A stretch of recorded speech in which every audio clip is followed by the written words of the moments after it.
ദേശാഭിമാനി മുഖപ്രസംഗം 2024 August 28. UPS വഞ്ചനയുടെ പുതിയ മുഖം. 2 പതിറ്റാണ്ട് മുമ്പ് നടപ്പാക്കിയ NPS എന്ന പുതിയ പെൻഷൻ പദ്ധതിയിൽ നിന്ന് കേന്ദ്ര സർക്കാർ പിന്മാറുകയാണ്.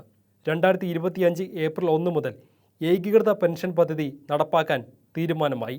സ്റ്റാറ്റ്യൂട്ടറി പെൻഷൻ സംവിധാനം അട്ടിമറിച്ച് 2004 ഓർഡിനൻസ് വഴി NPS നടപ്പാക്കിയത് NDA സർക്കാരാണ്.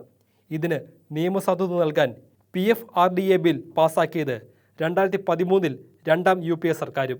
NPSനും PFRDA നിയമത്തിനും എതിരായി രാജ്യത്താകെ ജീവനക്കാരുടെയും തൊഴിലാളികളുടെയും ശക്തമായ പ്രതിഷേധം അലയടിച്ചു.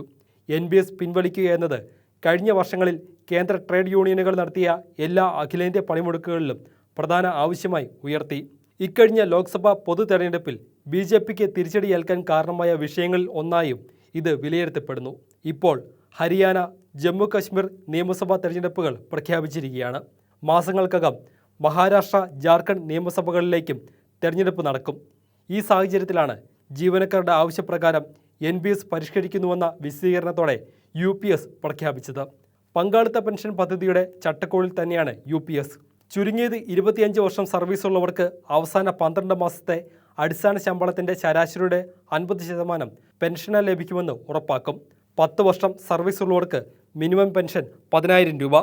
പെൻഷൻകാർ മരിച്ചാൽ പെൻഷൻ്റെ 60% കുടുംബ പെൻഷൻ നൽകും തുടങ്ങിയവയാണ് UPSൻ്റെ ഉള്ളടക്കം. NPS ബാധകമായവരിൽ 99% UPSലേക്ക് മാറുമെന്നാണ് കരുതുന്നതെന്ന് പെൻഷൻ പദ്ധതി പരിഷ്കരണം ശുപാർശ ചെയ്ത സമിതിയുടെ തലവനും നിലവിലെ ക്യാബിനറ്റ് സെക്രട്ടറിയുമായ TV സോമനാഥൻ അഭിപ്രായപ്പെട്ടിട്ടുണ്ട്. ജീവനക്കാർക്കും പെൻഷൻകാർക്കും NPS നഷ്ടക്കച്ചവടമാണെന്ന് ഇതുവഴി സർക്കാർ സമ്മതിച്ചിരിക്കുകയാണ്. അതേസമയം പഴയ പെൻഷൻ പദ്ധതി പുനഃസ്ഥാപിക്കാനോ PFRDA നിയമം പിൻവലിക്കാനോ കേന്ദ്രം തയ്യാറായിട്ടില്ല. പെൻഷൻ ഫണ്ടിൻ്റെ കോർപ്പറേറ്റ് വൽക്കരണത്തിൽ നിന്ന് പിന്നോട്ടില്ലെന്ന് മാത്രമല്ല, കൂടുതൽ ശക്തിപ്പെടുത്തുകയുമാണ്. NPS ഓഹരി വിപണിയുടെ ചാബല്യങ്ങൾക്ക് വിധേയമാണെന്ന് മുൻ ധനകാര്യ സെക്രട്ടറി കൂടിയായ TV സോമനാഥൻ അഭിപ്രായപ്പെട്ടുവെങ്കിലും UPS ഫണ്ടും ഓഹരി വിപണിയിലേക്കാണ് പോകുന്നത്. പെൻഷൻ ഫണ്ടിലേക്ക് ജീവനക്കാരുടെ പ്രതിമാസ ശമ്പളത്തിൽ നിന്ന് 10% ഈടാക്കുന്നത് ഒഴിവാക്കാൻ സർക്കാർ തയ്യാറായില്ല. സർക്കാർ വിഹിതം 14 നിന്ന് 18.5% ഉയർത്തി.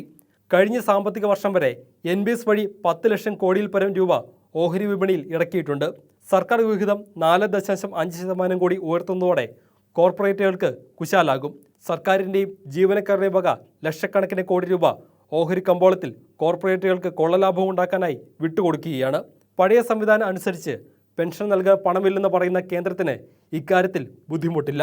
എംപ്ലോയീസ് പെൻഷൻ പദ്ധതി വിഷയത്തിൽ കോടതി വിധികൾ അട്ടിമറിക്കാൻ കേന്ദ്രം നടത്തിയ ശ്രമങ്ങൾ പൊതുവെ ബോധ്യമുള്ളതാണ്. ഒടുവിൽ സുപ്രീം കോടതി വിധിയെ തുടർന്ന് പ്രോ-റേറ്റ് സംവിധാനം കൊണ്ടുവന്ന് പെൻഷൻ തുകയിൽ വീണ്ടും വെട്ടിക്കുറവ് വരുത്തി. ഉയർന്ന പെൻഷൻ ലഭിക്കാൻ നൽകിയ ലക്ഷക്കണക്കിന് അപേക്ഷകൾ EPF ഓഫീസുകളിൽ കെട്ടിക്കിടക്കുകയാണ്. ജീവനക്കാരോടും പെൻഷൻകാരോടും കേന്ദ്ര സർക്കാരിൻ്റെ ദ്രോഹ സമീപനത്തിന് ഇത്തരം ഉദാഹരണങ്ങൾ ഏറെയാണ്. കർഷകരും തൊഴിലാളികളും നടത്തിയ ഐതിഹാസിക പോരാട്ടത്തിൻ്റെ ഫലമായാണ് NPS ജനങ്ങളെ ബാധിക്കുന്ന വിഷയമാണെന്ന വിധത്തിൽ ഉയർന്നു വന്നത്. അർഹമായ പെൻഷൻ ഉറപ്പുവരുത്താൻ ശിങ്കടി മുതലാളിത്തം അരങ്ങുവാഴുന്ന ഇക്കാലത്ത് കൂടുതൽ ശക്തമായ പോരാട്ടങ്ങൾ വേണ്ടിവരും.